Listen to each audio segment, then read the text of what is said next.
మనందరికీ సుపరిచయమైన ఒక చక్కని మాట మీరు చాలాసార్లు విన్నారు, నేను కూడా చాలాసార్లు బోధించున్నాను ఈ సబ్జెక్టు. ఆదికాండం 18వ అధ్యాయము 3వ వాక్యం. ఆదికాండం 18వ అధ్యాయము 3వ వాక్యాన్ని మనం చదువుదాం. ప్రభువా, నీ కటాక్షము నా మీద ఉన్న ఎడల ఇప్పుడు నీ దాసుని నువ్వు దాటిపోవద్దు. నేను కొంచెం నీళ్లు తెప్పిస్తాను, కాళ్ళు కడుక్కొని ఈ చెట్టు క్రింద అలసట తీర్చుకోండి. ఆహారం తెస్తాను, మీ ప్రాణములను బలపరచుకొనుడి, ఆ తర్వాత మీరు వెళ్ళవచ్చు. నీ కటాక్షము నా మీద ఉన్న ఎడల దయచేసి నీ దాసుని దాటిపోవద్దు. స్తోత్రం చెప్పండి గట్టిగా. సింధూర వనములో అబ్రహాము గుడారం నిర్మించుకొని గుడారమును వేసుకొని ఎండవేళ మధ్యాహ్న కాలసం ఎండవేళ గుడారపు వాకిట కూర్చొని ఉన్నాడు.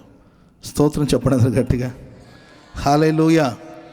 గుడారపు వాకిట, ఇంటి వాకిట, మన భాషలో చెప్పాలంటే మన ఇంటి వసారలో లేకపోతే ఇంటి వాకిట, గుమ్మము దగ్గర ఎవరు కూర్చుంటారు, ఎందుకు కూర్చుంటారు అని జనరల్గా మన భాషలో లేకపోతే మనకున్న వాతావరణాన్ని బట్టి మనం ఆలోచిస్తే గుమ్మాల దగ్గర ఎవరు ఎందుకు కూర్చుంటారంటే కాలక్షేపం, ఇంటి పనులంతా అయిపోయి ఖాళీగా ఉండి ఇక సమయం పోక టైం పాస్ అవ్వక కొంతమంది గుమ్మాల దగ్గర కూర్చొని మాట్లాడుతుంటారు. పెద్దోళ్ళు ముసలోళ్ళు అయితే వాళ్ళు కూడా ఆ వసారాలో కూర్చొని కబుర్లు చెప్పుకుంటూ ఉంటారు, ఒకరితో మాట్లాడుకుంటూ ఉంటారు. ఇంకా ఆడవాళ్ళు అయితే చెప్పాల్సిన అవసరం లేదు, వరుసగా మెట్ల మీద కూర్చొని ఒకరి తలలో ఉన్న పేర్లు ఇంకొకరు చూసుకుంటూ ఉంటారు, కాలక్షేపం చేస్తూ ఉంటారు. కానీ అబ్రహాము ఎండవేళ గుడారపు వాకిట కూర్చొని తన కనులెత్తి చూస్తున్నాడు. తన కనులను ఆకాశ వైపు కనులెత్తి చూస్తున్నాడు. దేవుని బిడ్డలారా, కాలక్షేపం సమయం అనేది చాలా విలువైనది. దినములు చెడ్డవి గనక సమయాన్ని పోనివ్వక దాన్ని సద్వినియోగం చేసుకోవాలని, అజ్ఞానుల వలె కాక జ్ఞానుల వలె నడుచుకోవాలని వాక్యం సెలవిస్తుంది. తను కొంత సమయం దొరికితే గుడారపు వాకిట కూర్చొని ఆయన కన్నులెత్తి చూస్తున్నాడు. కన్నులెత్తి చూడడం అంటే ఆకాశం వైపు చూస్తున్నాడు. అబ్రహాముకున్న శ్రేష్టమైన ఆత్మీయ అనుభవాల్లో ఒక గొప్ప అనుభవం ఏంటంటే ఎల్లప్పుడూ పరలోకంతో కనెక్ట్ అయ్యి ఉండేవాడు. ఆమెను చెప్పండి గట్టిగా హల్లెలూయా. నేను కొన్ని చోట్ల చూస్తూ ఉంటానండి, హెడ్ ఫోన్స్ పెట్టుకోవడమో లేకపోతే ఇయర్ ఫోన్ ఏదో ఒకటి పెట్టుకొని సెల్ ఫోన్లో ఎవరితో ఒకరితో కాంటాక్ట్ అయ్యి మాట్లాడుతూనే ఉంటారు. నేను కొన్నిసార్లు ఫ్లైట్లో ప్రయాణం చేసేటప్పుడు చూస్తే ఆ ఎయిర్పోర్ట్లో నుండి కూడా ఒక్కతే మాట్లాడుకొని పోతూ ఉంటుంది. ఇక ఎవరున్నారంటే ఎవరు ఉండరు, చెవిలో మాత్రం ఒక చిన్న ఇయర్ ఫోన్ ఉంటుందండి, ఒక్కతే మాట్లాడుకొని పోతుంటుంది. బస్సు ఎక్కి అక్కడ మాట్లాడుతుంటుంది, ఫ్లైట్ ఎక్కి అక్కడ మాట్లాడుతుంది. ఎవరితో మాట్లాడుతో తెలియదు కానండి మాట్లాడుతూనే ఉంటుంది ఆవిడ, లేకపోతే ఆయన మాట్లాడుతూనే ఉంటాడు. అసలు నోరు నొప్పి రాదా అనిపిస్తుంది నాకు. అసలు మాట్లాడుతూనే ఉంటారు. అసలు విసుగు రాదంటే విసుగు రాదు. ఎందుకంటే ఎవరితోనో మేబీ అంటే వేరుగా కాదండి, వాళ్ళ మదర్తోనో లేకపోతే వాళ్ళ బ్రదర్తోనో లేకపోతే ఎవరితోనో మొత్తం మీద తప్పుగాను కాదండి, ఎవరితో ఒకరితో కాంటాక్ట్ అయ్యి కనెక్ట్ అయ్యి ఉన్నారండి, మాట్లాడుతూనే ఉన్నారు. ఆయన ఎక్కడో ఉన్నాడు, ఈమె ఎక్కడో ఉంది, లేకపోతే వారు ఎక్కడో ఉన్నారు, వీళ్ళు ఎక్కడో ఉన్నారండి. ఆ సెల్ ఫోన్ ద్వారా కనెక్ట్ అయ్యి ఉండి మాట్లాడుతూనే ఉన్నారు. ఇది లోక సంబంధమైన సహవాసం కావచ్చు. మనమైతే పరలోకంతో కనెక్ట్ అయి ఉండాలి. చెప్పట్లు కూడా మొదలు గట్టి మన కన్నులు ఎల్లప్పుడూ కన్నులెత్తి పరలోకాన్ని చూడాలి. ఆకాశమందు ఆసీనుడైన దేవుని వైపు కన్నులెత్తి చూడాలి. మనం క్రీస్తుతో పాటు లేపబడిన వారు అయితే పైనున్న వాటిని వెతకాలని వాక్యం సెలవిస్తుంది. అబ్రహాము తన గుడారపు వాకిట కూర్చొని తను కన్నులెత్తి చూస్తుండగా తండ్రి కుమార పరిశుద్ధాత్మ దేవునికి పోలుస్తాం మనం. అక్కడ త్రిత్వమైన దేవుడు తండ్రి కుమార పరిశుద్ధాత్మ దేవుడు ఆయనకి కనబడ్డారు. స్తోత్రం చెప్పండి గట్టిగా. ఎవరికి దేవుని ప్రత్యక్షత కలుగుతుంది, ఎవరు దేవుని యొక్క స్వరూప దర్శనం చేత తృప్తి పొందుతారు, ఎవరికి దైవ ప్రత్యక్షత కలుగుతుందంటే నువ్వు పరలోకంతో ఎల్లప్పుడూ కనెక్ట్ అయి ఉంటే నీ వెళుతున్న మార్గం అంతట్లో ఆయన ప్రత్యక్షత కలుగుతూ ఉంటుంది. Praise the lord. 3 మనుషులు కనబడ్డారు అని వాక్యంలో మనం చూస్తాం. అప్పుడు అబ్రహాము పరిగెత్తుకుంటూ వెళ్ళి సాగిలపడి నీ కటాక్షము నా మీద ఉన్న ఎడల, ప్రభువా నీ కటాక్షము నా మీద ఉన్న ఎడల దయచేసి నీ దాసుని దాటిపోవద్దు. దేవుని యొక్క కటాక్షం అబ్రహాం మీద ఉండడం వలన దేవుడు అబ్రహాముని దాటిపోలేదండి. ఒక చెట్టు కింద వారిని కూర్చుండబెట్టడం జరిగింది. ఆ తర్వాత అబ్రహాం గురించి మనం చూస్తే పరిగెత్తి పరిగెత్తి పరిగెత్తి పరిగెత్తి పరిగెత్తి మందలోనికి పరిగెత్తుతాడు, గుడారంలోనికి పరిగెత్తుతాడు, ఆహారాన్ని సిద్ధపరుస్తాడు. ఇంత పరుగు ఎందుకు? అప్పటికే తనకు 99 సంవత్సరాల వయసు. ఆ వయసులో ఈ పరుగు అవసరమా? కొంతమంది ఇలా అవుతారు, 60 సంవత్సరాలు అయిపోయిన తర్వాత 70 సంవత్సరాలు అయిన తర్వాత హాయిగా కూర్చుందాం అనుకుంటున్నాను పాస్టర్ గారు అండి. ఇక చాలా కష్టపడ్డాం, చాలా ప్రయాసపడ్డాం. ఒక 70 సంవత్సరాలు వచ్చిన తర్వాత ఇక ఏ పని చేయని పాస్టర్ గారు అండి, ప్రశాంతంగా కూర్చుండిపోయి పిల్లల్ని కన్నాము, పెంచాము, పెద్ద చేసాము, వాళ్ళకు ఉద్యోగాలు వచ్చిన, వ్యాపారాలు చేస్తున్నారు, అందరూ మంచిగా ఉన్నారు. ఇక శాశ్వత జీవితం ప్రశాంతంగా కూర్చొని ఉదయాన్నే 7ంటికే 4 రకాల బ్రేక్ఫాస్ట్ చేస్తాను, 11 గంటలకు గ్లాసులు పాలు తాగుతాను, మధ్యాహ్నం 12:30కంతా శుభ్రంగా 10 రకాల కూరలు వండించుకొని భోజనం చేస్తాను పాస్టర్ గారండి.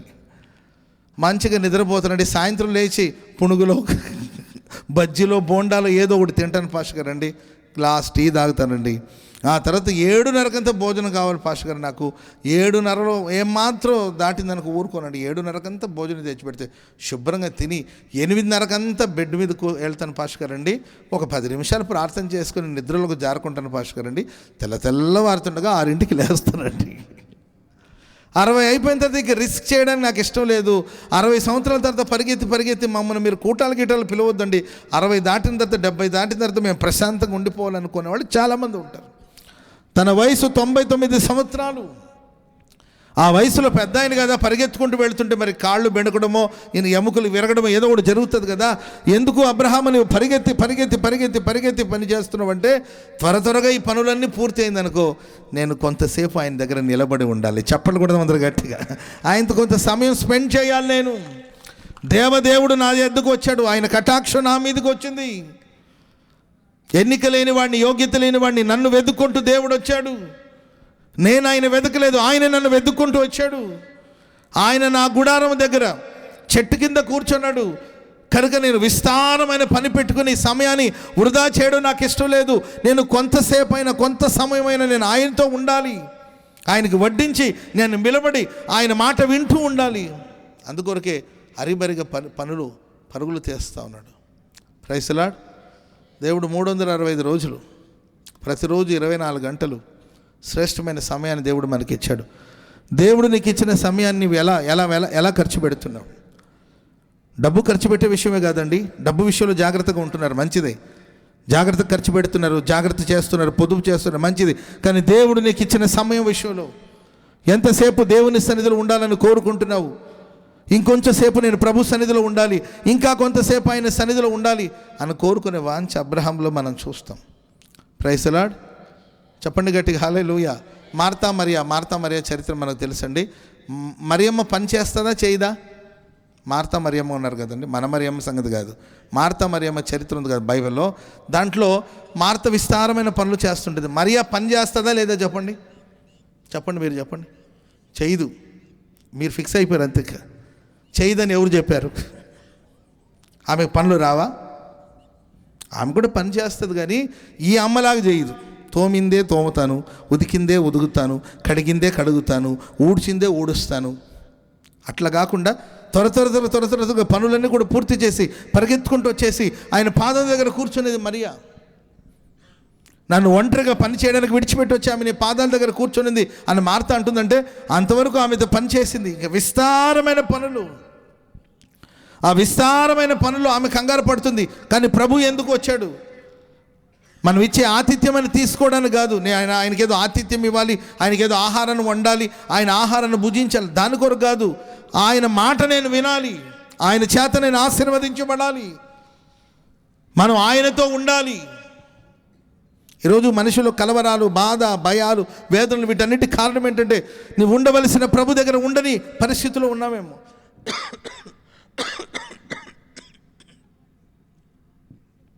హల్లెలూయా.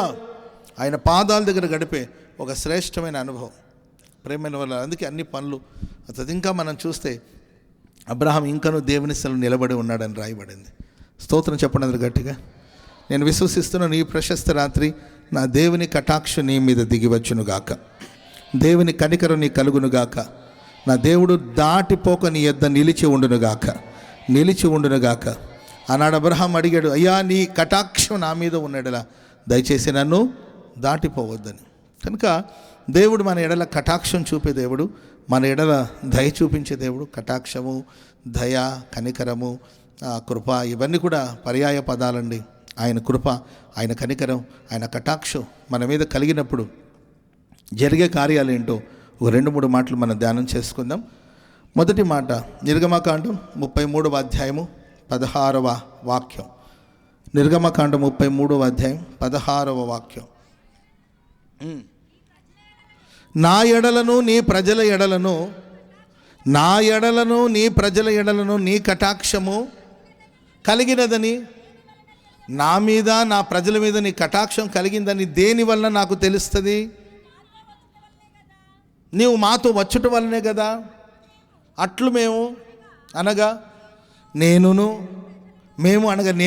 నీ ప్రజలను భూమి మీద ఉన్న సమస్త ప్రజల్లో నుండి ప్రత్యేకించబడతాం. స్తోత్రం చెప్పండి గట్టిగా. దేవుని కటాక్షం ఒక కుటుంబం మీద, ఒక సంఘం మీద, ఒక దైవ సేవకుని మీద, తన ప్రజల మీద ఉన్నట్టు ఎలా తెలుస్తుందంటే దేవుడు మనతో వచ్చుట వల్లనే. అట్లు మేము అనగా నేనును ఈ ప్రజలను భూమి మీద ఉన్న సమస్త జనుల నుండి ప్రత్యేకంగా ఉంటాం. స్తోత్రం చెప్పండి గట్టిగా. ప్రత్యేకించబడతారు. దేవుని కటాక్షం ఎవరి మీద అయితే ఉంటుందో వాళ్ళు లోకం నుండి, పాపం నుండి, అన్ని జనుల మధ్య నుండి ఒక ప్రత్యేకింపబడిన వారుగా ఉంటారు. స్తోత్రం చెప్పండి గట్టిగా. ప్రభు మనల్ని అందరినీ ప్రత్యేకించాడు. పక్కన మనం చూసి చెప్పండి, ప్రభు మనల్ని ప్రత్యేకించాడు. ఆయన కటాక్షం మన మీద ఉండడం వల్లే ప్రభు మనల్ని ప్రత్యేకించాడు. మనం ప్రత్యేకించబడిన వారు. స్తోత్రం చెప్పండి గట్టిగా. చెప్పండి గట్టిగా హల్లెలూయా. ఆ జనము ఒంటిగా నివసిస్తుందని లేఖనాలు రాయబడింది. ఆ జనం ఒంటిగా నివసిస్తుంది. దేవుడు వాళ్ళని ప్రత్యేకించాడు, లోకం నుండి ప్రత్యేకించాడు, మనుషుల ఆచారాల నుండి, మనుషుల పద్ధతుల నుండి, అన్ని జనుల ఆచారాల నుండి, వాళ్ళ ఆలోచన నుండి దేవుడు వారిని ప్రత్యేకించాడు. ఆ జనం ఒంటిగా నివసిస్తుంది. Praise the lord. చెప్పండి గట్టిగా హల్లెలూయా. గలతీయులకు రాసిన పత్రిక 1వ అధ్యాయం 15వ వాక్యం చదవండి. గలతీయులకు రాసిన పత్రిక 1వ అధ్యాయం 15వ వాక్యం. అయినను తల్లి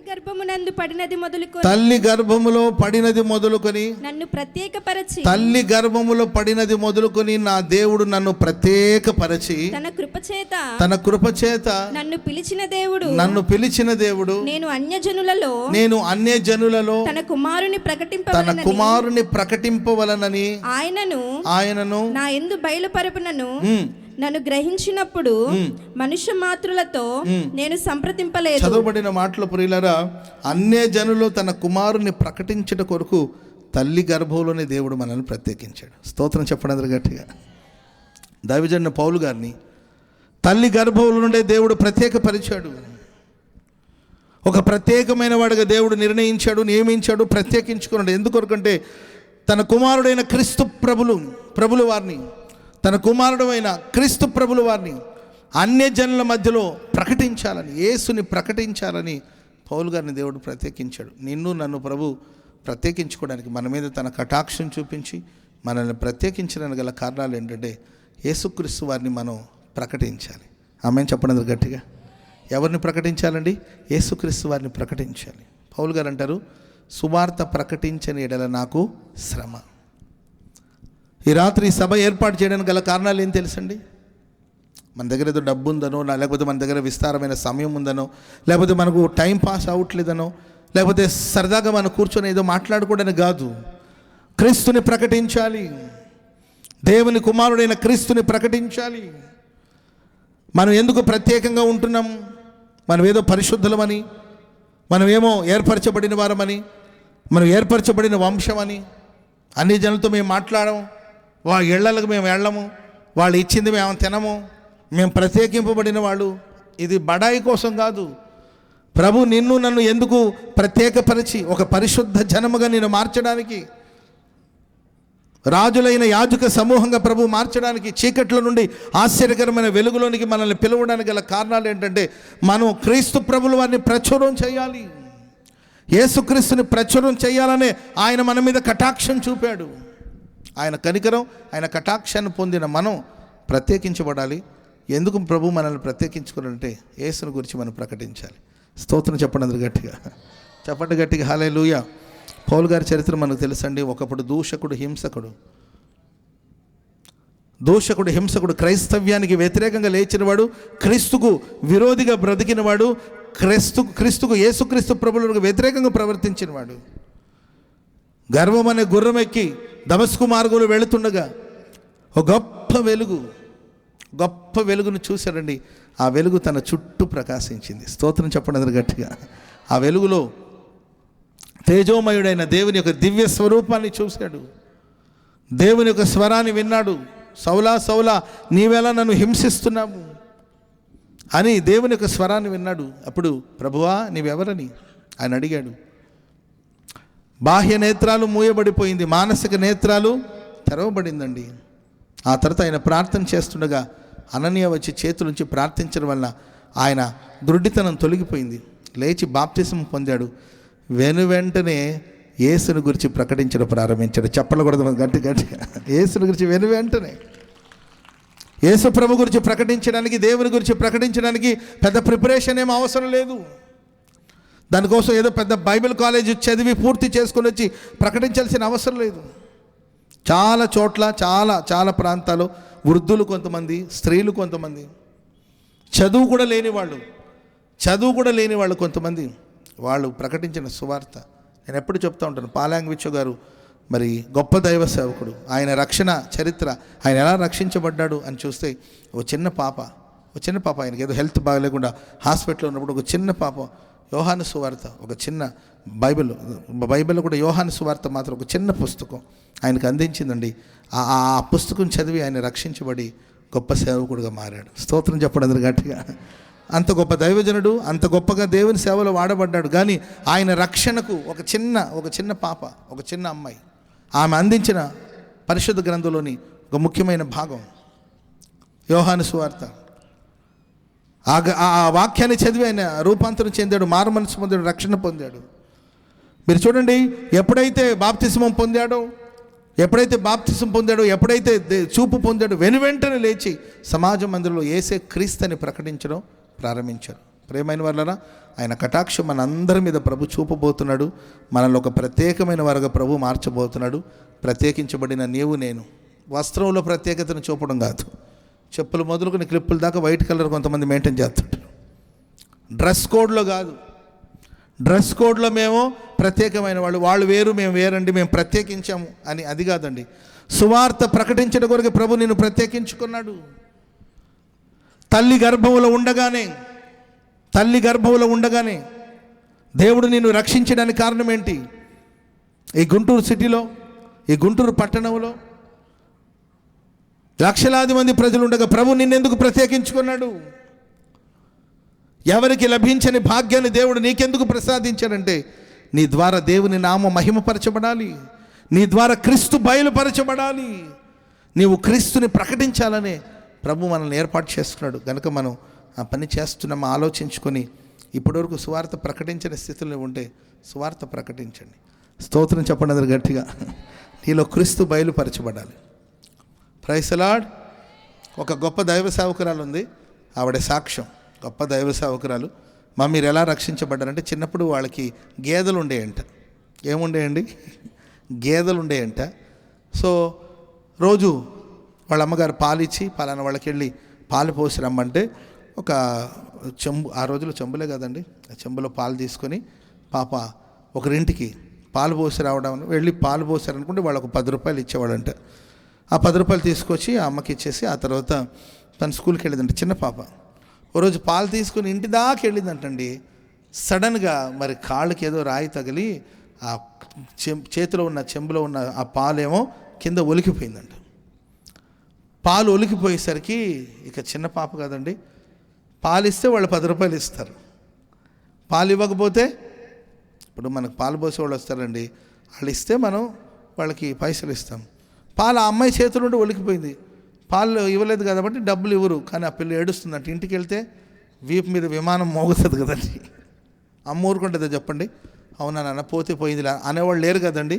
కొడుతుందేమో అని భయపడి ఆ పాప పెద్దగా ఏడుస్తూ ఉంటే ఆ ఇంట్లో ఉన్న ఆ ఇల్లాలు చూసి, అమ్మాయి పోనీలు దానికి ఎందుకు ఏడుస్తున్నావు, కావాలని చేయలేదు కదా, ఏదో చేతులుండి జారి కింద పడిపోయింది, ఇట్స్ ఓకే పర్వాలేదు అని చెప్పి, ఇదిగో ఈ 10 రూపాయలు అమ్మగారండి, నేను మరి మీకు పాలు తెచ్చి ఇవ్వలేదు కదంటే, అయినా పర్వాలేదులే నువ్వు తీసుకొచ్చావు, అది మా కాంపౌండ్లోనే ఒలికిపోయింది కాబట్టి పర్వాలేదు తీసుకొని ఒక 10 రూపాయలు ఇచ్చి పంపిస్తే ఆ అమ్మాయి 10 రూపాయలు పట్టుకొని దారిలో వెళ్ళేటప్పుడు ఆలోచించిందంట, వీళ్ళేంది నా మీద ఇంత ప్రేమ చూపడానికి కారణం ఏంటి, ఎందుకు అని ఆలోచిస్తుంటే ఆ తర్వాత ఆమెకు తెలిసిందంట, ఆ 10 రూపాయలు ఇచ్చిన ఆ అమ్మగారు ఉన్నారు కదండి, ఆమె ఒక క్రైస్తవురాలంట.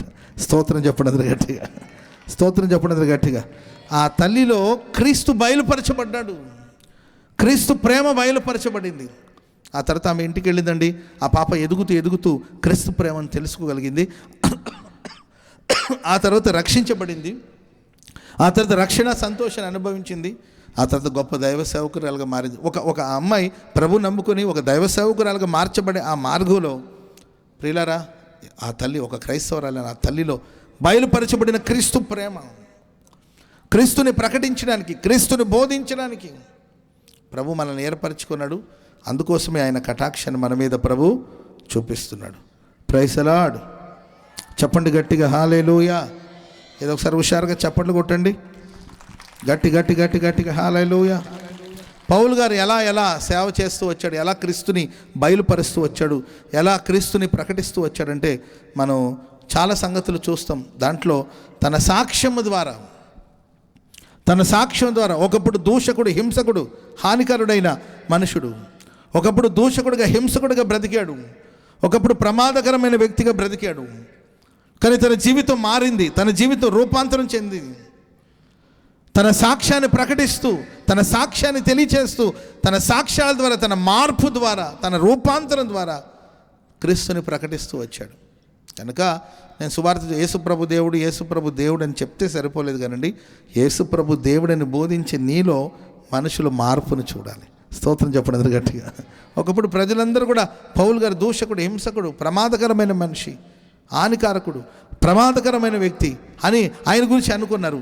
ఇప్పుడు అదే పౌలు జీవితం రూపాంతరం చెంది ఒక సాక్షిగా ఆయన ఉండడం వల్ల, తన సాక్ష్యాన్ని బట్టి అనేకులు ప్రభు చెంతకు నడిపించబడ్డారు. కనుక మనం కూడా ఆయన కటాక్షం పొందుకొని స్వార్థ ప్రకటించాలన్న ఆశ ఉన్న ప్రతి వాళ్ళు మీరు మారాలి. మీలో ఉన్న మార్పుని ప్రజలు చూడాలి. ఆమె చెప్పండి అందరు గట్టిగా. మనమే పత్రికలు, క్రీస్తు పత్రికలు మనమే.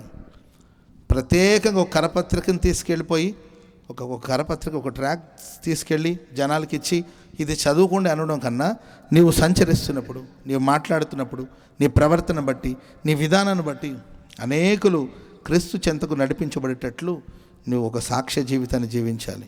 Praise the lord.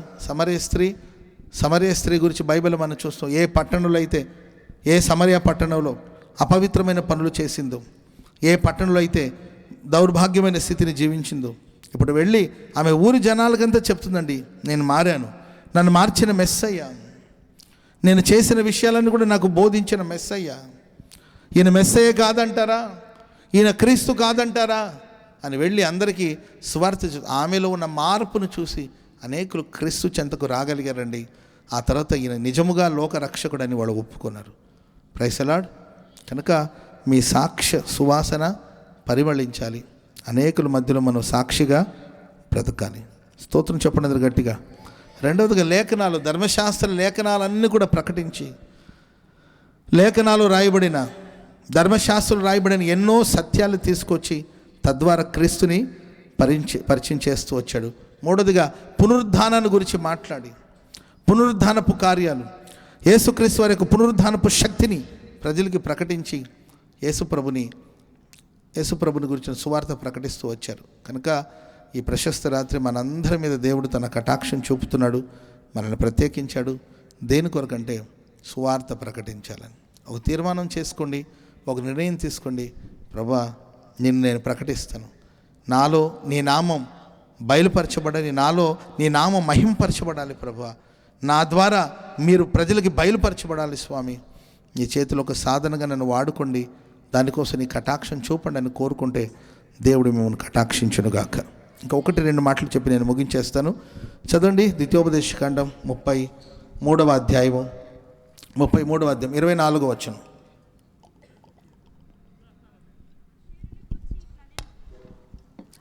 ఆషేరును గురించి ఇట్లా నేను ఆషేరు తన సహోదరుల కంటే ఆషేరు తన సహోదరులందరికంటే ఎక్కువగా ఆశీర్వదించబడ్డాడు. అతడు తన సహోదరుల కంటే కటాక్షమునందును తన పాదములను తైలములో ముంచాడు. నీ కమ్ములు ఇనుపవియు ఇత్తడివినై ఉండును. నీవు బ్రతుకు దినములన్నిట నీకు విశ్రాంతి అధిక విశ్రాంతి కలుగుతుంది. స్తోత్రం చెప్పండి అందరు గట్టిగా. ఇక్కడ ఆషేరు గురించి రాయబడిన మాట ఏంటంటే, ఆయన తన సహోదరులందరికంటే ఎక్కువగా ఆశీర్వాదం పొందినవాడు. తన సహోదరులందరూ అత్యధికంగా కటాక్షమును పొందినవాడు, కటాక్షము చేత తృప్తి పొందినవాడు. అందుకే బైబిల్ సెలవిస్తుంది, తన జీవితకాలం అంతా తన బ్రతుకు దినములన్నిట అతనికి విశ్రాంతి కలుగుతుంది. ఆమెను చెప్పండి గట్టిగా. విశ్రాంతి, బ్రతుకు దినములన్నిట విశ్రాంతి, సమాధానం, నెమ్మది. ఎవరు దేవుని చేత కటాక్షం పొందుకుంటారో వాళ్ళు తమ జీవితకాలం అంతా నెమ్మదిగా ఉంటారు. చాలా మందిలో మనం చూస్తుంటే, తలలు పైకెత్తి వినండి, ప్రారంభ దినాల్లో ఉన్న విశ్రాంతి ఆ తర్వాత కాలం ఉండదు. ప్రారంభ దినాల్లో ఉన్న నెమ్మది ఆ తర్వాత కాలం చాలామంది జీవితంలో ఉండదు. విశ్రాంతి లేదు, నెమ్మది లేదు, సమాధానం లేదు. ఒకప్పుడు చాలా పీస్ ఆఫ్ మైండ్, చాలా ప్రశాంతంగా ఉన్నవాళ్ళు రాను ఆ ప్రశాంతతను కోల్పోతూ ఉంటారు. బ్రతుకు దినములన్నిట మనిషికి విశ్రాంతి, నెమ్మది, సమాధానం అనేది కలగాలి. ఆమె చెప్పండి గట్టిగా. హల్లెలూయా. నేను ఎప్పుడు చెప్తుంటాను, మన తుది శ్వాస విజయాన్ని చూడాలి. ఏం చూడాలండి? మనం పోయేటప్పుడు ప్రశాంతంగా పోవాలి. ఆమె చెప్పండి గట్టిగా. యాకోబు చనిపోయేటప్పుడు ఏంటండి, తన ప్రజలందరి తన పిల్లలందరినీ దీవించి ప్రశాంతంగా తలవాల్చాడు. మన జీవితాల ప్రియులను మన ముగింపు అనేది ఒక ప్రశాంతమైన స్థితిలో వెళ్ళాలి. కానీ బాధాకరమైన విషయం ఏంటంటే, ఒకప్పుడు ఘనంగా గొప్పగా వైభవంగా బ్రతికిన వాళ్ళ జీవితాల్లో కూడా ఆ చివరి సమయాలు వచ్చేసరికి దిగులు, నిట్టూర్పు, బాధ, కన్నీళ్ళు వీటితో జీవితాన్ని వెళ్ళబుచ్చుతూ ఉంటారు. నాకు చాలామంది తెలుసండి, ఆస్తిపరులు, చాలా ఆస్తి ఉంది, సంపద ఉంది, పొలాలు ఉన్నాయి, స్థలాలు ఉన్నాయి, ఐశ్వర్యం ఉందండి. కానీ వారి అవసాన కాలం లేకపోతే ఆ చివరి కాలంలో వాళ్ళ పరిస్థితి ఏంటని ఆలోచిస్తే, అటు పెద్దోడుకు చెప్పలేక, ఇటు చిన్నోడు చెప్పలేక, కూతురుకు చెప్పలేక, వాళ్ళ నాన్న ఇంకొక 10-15 రోజులు పోతాడు. ఒక 10-15 రోజులు పోతాడు. పరామర్శించడానికి రాలేదండి, ఆస్తిని పంచుకోవడానికి వచ్చారు. ఆయన మరణ పడకలో ఉన్నాడు. ఇంకో 10-15 రోజులు పోతాడు, ఇక చనిపోతాడు. కానీ ఆ 10-15 రోజులు ఆ ప్రశాంతమైన జీవితమే లేదండి. ఒకవైపున ఆయన దేహంలో ఉన్న బలహీనత ఆయన బాధిస్తూ ఉంటే, మరొక వైపున పిల్లల పోట్లాడుకుంటూ, యుద్ధాలు చేసుకుంటూ, గ్రూపులు అయిపోయి ఆస్తుల కోసం ఇంకెక్కడుంది, ఇంకెక్కడే ఏమైనా ఉందా, ఇంకెవరికైనా ఇచ్చావా నాన్న నీవు పోతున్నావే అనే బాధ కన్నా ఇంకెవరికైనా ఇచ్చావా, గుర్తు చేసుకుంటే నాకు గుర్తుకు రావట్లేదు అంటే గుర్తు చేసుకో అని గోల. ఆ చివరి సమయం అనేది ప్రశాంతంగా చాలామంది వెళ్ళబుచ్చలేకపోతున్నారు. కొంతకాలం ప్రశాంతంగా ఉంటారు, కొంతకాలం కలవరంగా ఉంటారు, ఆ తర్వాత మళ్ళీ ప్రశాంతంగా ఉంటారు, ఆ తర్వాత కలవరంగా ఉంటారు. ఇలాంటి అప్ అండ్ డౌన్స్ ఉంటుంది లైఫ్లో. కానీ ప్రియులారా, దేవుడు ఎవరికైతే కటాక్షం చూపుతాడో, ఎవరైతే కటాక్షం చేత తృప్తి పొందుతారో వాళ్ళ సహోదరులందరూ ఆశీర్వదించబడిన వారుగా ఉంటారు. వాళ్ళ జీవితకాలం అంతా వారికి విశ్రాంతి కలుగుతుంది. చప్పట్లు కొడుతూ దేవునికి స్తోత్రం చెప్పండి గట్టిగా. హల్లెలూయా. మన ముగింపు అనేది మహిమగా ఉండాలి. మనం దానికోసం ప్రార్థన చేసుకోవాలి కూడా. మనం ఈ జీవన సంబంధమైన కార్యక్రమాల గురించి పోరాడుతుంటాం, ప్రయాసపడుతుంటాం, సంపాదన కోసం ప్రాకులాడుతుంటాం, ఎగబడుతుంటాం. కానీ దేవా, నాకు ఒక మంచి ముగింపు కావాలి. ఆ బిలాం ప్రవక్త కూడా అడుగుతాడు, నీతిమంతుని మరణం వంటి మరణం నాకు లభించునుగాక. ఒక నీతిమంతునికి ఎలాంటి ఒక ముగింపు ఉంటుందో అలాంటి ముగింపు నాకు కావాలి. ఒక నీతిమంతునికి కలిగే ఆ మరణం వంటి మరణం నాకు లభించాలి. ఇవి కోరుకోవాలి. మనం దేహాన్ని విడిచి దేవుని సన్నిధికి వెళ్ళినప్పుడు ఒక ప్రశాంతమైన స్థితిని పొందాలి. జీవితకాలం అంతా కూడా మనం నెమ్మదిగా బ్రతకాలి, సమాధానంగా బ్రతకాలి. ప్రియులారా, సమాధానం కోరుకోవాలి. క్రీస్తు యేసు అనుగ్రహించు సమాధానం మన హృదయాన్ని ఏలుబడి చేయునుగాక, మన హృదయాన్ని ఏలుబడి చేయునుగాక. జీవితకాలమంతా ఆ ప్రశాంతతను మనం కాపాడుకుందువుగాక. ఆ ప్రశాంతతను దేవుడు మనకు అనుగ్రహించునుగాక. ఎప్పుడు జరుగుతుంది ఇది మన జీవితాలు అంటే ప్రియులారా, దేవుడు ఎవరికి తన కటాక్షం చూపిస్తాడో వాళ్ళు తమ బ్రతుకు దినములన్నిటి కూడా విశ్రాంతిగా ఉంటారు, సమాధానంగా ఉంటారు. సుమయోన్ అనే వ్యక్తి గురించి బైబిల్లో మనం చూస్తాం. నాదా, నీ దాసుని నీవు సమాధానంగా పోనిచ్చుచున్నావు. Praise the lord. రక్షకుడైన క్రీస్తు ప్రభును చూసిన తర్వాత, నాదా, నీ దాసుని నీవు సమాధానంగా పోనిచ్చుచున్నావు. నీ ప్రజల కొరకు సిద్ధపరిచిన రక్షణ నేను కన్నులారు చూశాను. నేను సమాధానంగా వెళుతున్నాను. సో నేను సమాధానంగా వెళ్ళాలి. అలాంటి ఒక అనుభవం మనకు కలగాలంటే లైఫ్ లాంగ్, జీవితకాలం అంతా సమాధానం. ఆస్తి, ఐశ్వర్యం, ఆపత్కాలంలో మన ఆస్తి మనకు అక్కరకు రాదండి. ఆ ఆపత్కాలంలో అపాయంలో ఉన్నప్పుడు, ఆపత్కాలం ఉన్నప్పుడు మన ఆస్తి మనకు అక్కర రాదు. కొన్నిసార్లు ఆస్తి రెక్కలు కట్టుకుని ఎగిరిపోతుంది.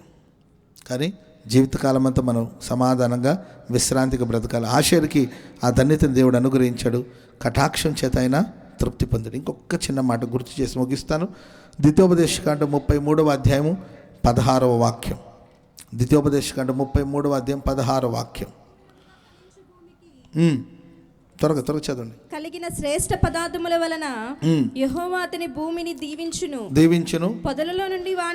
పొదలో ఉండిన వాని కటాక్షము యోసేపు తల మీదకి వచ్చెను. తన సహోదరులలో ప్రఖ్యాతి నొందిన వాని నడినెత్తి మీదకి అది వచ్చును. అతని వృషభములకు చదవబడిన చదువు మొదట పుట్టిన దానికి ఘనత కలుగును. అతని కొమ్ములు అతని కొమ్ములు గురుపోతు కొమ్ము వలె, వాటి వలన అతడు భూమ్యాంతముల వరకు జనులను త్రోసివేయును. అతని కొమ్ములు గురుపోతు కొమ్ములాగా ఉంటుందంట. ఇది యోసేపుని గురించిన ప్రవచనం. పొదలో ఉండిన వాని యొక్క కటాక్షం యోసేపు తల మీదకి వచ్చిందంట. అతని కొమ్ము గురుపోతు కొమ్ము వలె ఉంటుందంట. భూమి అంతవరకు తన శత్రులందరిని ఆయన త్రోసివేస్తాడు. స్తోత్రం చెప్పండి గట్టిగా హల్లెలూయా. ఈ గురుపోతుకు ఒక కొమ్ము ఉంటుంది. ఒంటి కొమ్ము గుర్రం అంటారు, యూనికార్న్ అంటారు ఇంగ్లీష్లో. ప్రేమైన వర్లరా, ఇది గురుపోతు, దీనికి ఒక కొమ్ము ఉంటుంది. ప్రేమైన వర్లరా, నీకు నాకు కొమ్ము ఎవరంటే మన ప్రభు అయిన యేసుక్రీస్తు వారు. చెప్పట్లు కూడా అందరూ గట్టిగా చాలామంది అంటాడు, నీ ధైర్యానికి కారణం ఏంటి? ఎవరిని చూసుకొని రా బాబు నీకు ఇంత ధైర్యం, ఎవరిని చూసుకొని నీకు ఇంత ధైర్యం అంటుంటారు కదండి. నా దేవుణ్ణి చూసుకొని నాకు ఈ ధైర్యం. స్తోత్రం చెప్పండి అందరు గట్టిగా. ఎవరిని బట్టిరా నీవు ఇలా మాట్లాడు? నా దేవుణ్ణి బట్టి. నీవు నీ ఆయుధాలు బట్టి నీవు గర్వంగా ప్రవర్తిస్తున్నావేమో, కానీ నీవు తిరస్కరించిన ఇశ్రాయేలు దేవుడైన యెహోవా పేరట నీ మీదకి వస్తున్నాను. నీ వెనకాల జనబలం ఉండొచ్చు, ధనబలం ఉండొచ్చు.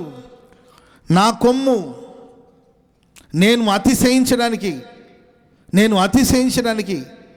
నేను ఆనందించడానికి, నేను హర్షించడానికి, నేను నిలబడి ఉండడానికి కారణం ఏంటంటే నా దేవుడే నా కొమ్ము. స్తోత్రం చెప్పడం గట్టిగా. కొందరు రథాలను బట్టి, గుర్రాలను బట్టి అతిశయిస్తారు. మనమైతే మన దేవుడైన యెహోవాను బట్టి అతిశయిస్తాం. మనకు అతిశయం ఉంది, మనం అతిశయిస్తాం. మన అతిశయని కారణం ఎవరు తెలుసండి? దేవుని కటాక్షం ఎవరి మీద అయితే ఉంటుందో వాళ్ళకి గురుపోతు కొమ్ము వారికి ఉంటుందండి. దిగంతాల వరకు, భూమి యొక్క అంత వరకు శత్రువులందరి మీద వాళ్ళు అఖండ విజయాన్ని సాధిస్తారు. హల్లెలూయా. దేవుని యొక్క కనికరం, దేవుని యొక్క కటాక్షం నీకు గొప్ప జయం అనుగ్రహించునుగాక. ప్రభుని బట్టి మనం అతిశయిస్తాం. మనకున్న డబ్బు వీటిని గురించి కాదు మన అతిశయం. ఎందుకంటే డబ్బు శాశ్వతం కాదు, పేరు ప్రఖ్యాతులు శాశ్వతం కాదు, మనుషులు శాశ్వతం కాదు. ఈరోజు పొగిడిన వాళ్ళే రేపు మనల్ని దూషిస్తారు. ఈరోజు మన మీద పుష్పాలు చెల్లిన వాళ్ళే రేపు మన మీద బురద జల్లొచ్చు, అభిమానించిన వాళ్ళే అవమానపరచవచ్చు. కానీ ప్రియులరా, వీటిని బట్టి కాదు మన అతిశయం, మన దేవుడే మన అతిశయం. మనకు కొమ్మును మొలవ చేస్తాడు ఆయన. హల్లెలూయా. మనల్ని ప్రభు బలపరచబోతున్నట్టు ఆ బలం వల్ల ప్రియులరా శత్రుక్రియలన్నిటి మీద మనం అఖండ విజయాన్ని సాధించబోతున్నాం. ఈ ప్రశస్త రాత్రి నా దేవుడు తన కటాక్షం నీ ఎడల చూపునుగాక.